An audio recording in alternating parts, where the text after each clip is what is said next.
तो hello guys, मैंने फिर से एक बार मॉक टेस्ट दिया है रीजनिंग का, एसएससी सीजीएल 2025 का। और इसमें मुझे एक क्वेश्चन थोड़ा जो लगा है कि मुझे एक्सप्लेन करना चाहिए इन क्वेश्चन को कैसे करना है। ठीक है, तो इसमें इसने पूछा है, दिया है कि 7 व्यक्ति जो कि अलग अलग महीने जनवरी, मार्च, अप्रैल, मई, जुलाई, अगस्त, सितंबर में एक सेमिनार में भाग लेना है। सबको अलग अलग महीने में एक एक सेमिनार में भाग लेना है।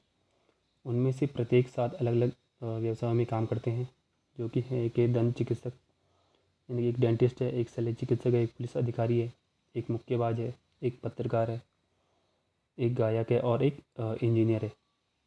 लेकिन ज़रूरी नहीं कि इसी क्रम में हो। ठीक है, तो इसमें पहले हमें ये देखना, इन क्वेश्चन में हमें ये देखना पड़ता है कि जो उसने टू द पॉइंट बात की है, पहले हमें वो सॉल्व करने पड़ते हैं। जैसे कि इसने स्टार्टिंग में क्या बोला है, यू एक इंजीनियर है और उसने उस महीने में सेमिनार में भाग लिया जिसमें 30 दिन होते हैं। 30 दिन हमें पता है कि एक अप्रैल महीना होता है जिसमें 30 दिन होते हैं।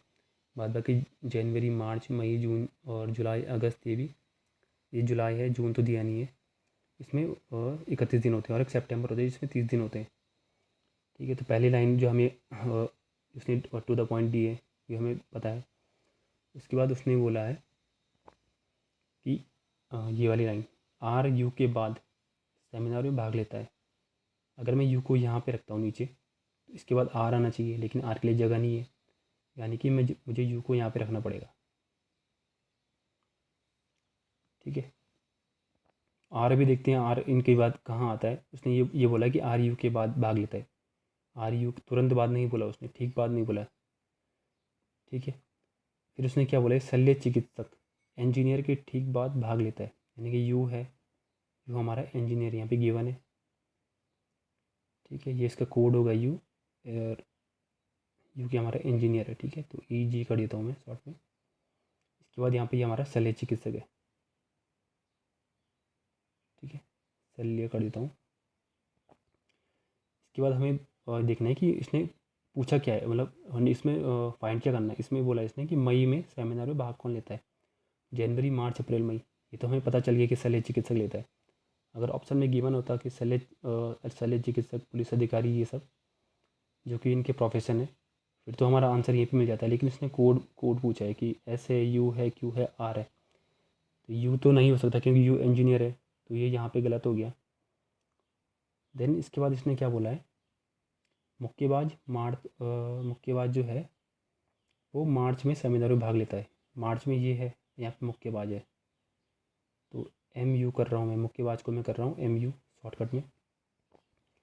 और इससे ठीक इसने पहले बोला है कि मुक्केबाज दंत चिकित्सक के ठीक बाद सेमिनार में भाग लेता है, यानी कि दंत चिकित्सक के ठीक बाद मुक्केबाज भाग लेता है। तो यहाँ पे दंत चिकित्सक होगा, ये हो गया दंत चिकित्सक यानी कि डेंटिस्ट। अब ये वाली लाइन आएगी, आर और क्यू के बीच 3 व्यक्ति सेमिनार में भाग लेते हैं। ठीक है, और दोनों ही मार्च या मई में सेमिनार में भाग नहीं लेते हैं, यानी कि दोनों जो हैं, ना तो मार्च में और ना मई में। यहाँ इन दोनों जगह पे ना तो आर आ सकता है और ना तो क्यू आ सकता है। ठीक है, आर को अगर मैं यहाँ पे लिखूँगा, लेट्स सपोज इन दोनों के बीच में 3 व्यक्ति, 3 है, 1 2 3, 1 2 3। यहाँ पे क्यू आना चाहिए, लेकिन यहाँ पे ऑलरेडी यू है, तो ये तो होगा नहीं। देन उसके बाद अगर आर को मैं यहाँ पे लिखता हूँ, तो 1 2 और 3, यानी कि यहाँ पे क्यू आना चाहिए, लेकिन उसने पहले बोल दिया है कि यहाँ पे ना तो आर आ सकता है ना क्यू आ सकता है, तो ये वाला भी होगा नहीं। तो यानी कि हमारा यहीं पे आएगा। आर उसने बोला है ना, यहाँ पे देखो, आर यू के बाद सेमिनार में भाग लेता है। आर को हमें नीचे नीचे ही रखना पड़ेगा, ये नहीं कि हम आर को ऊपर रख रहे हैं, क्योंकि उसने यहाँ पे बोला है आर यू के बाद भाग लेगा। तो 1 2 3, 3 व्यक्ति आगे इनके बीच में, और यहाँ तो इसका मतलब ये क्यू होगा ऑटोमेटिकली। ठीक है, कुछ ज़्यादा बड़ा हो गया। अभी इसने बोला है कि मई में सेमिनार में भाग कौन लेता है। यू हमें पता है इंजीनियर है, वो अप्रैल में भाग लेता है।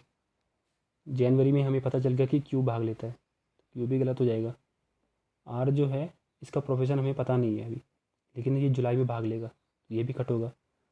हमारे पास सिर्फ एक ही ऑप्शन बचता है एस, और एस ही आएगा यहाँ पे, क्योंकि 3 ऑप्शन एलिमिनेट हो चुके हैं, ये तो बिल्कुल होंगे नहीं, तो हमारा आंसर यही होगा।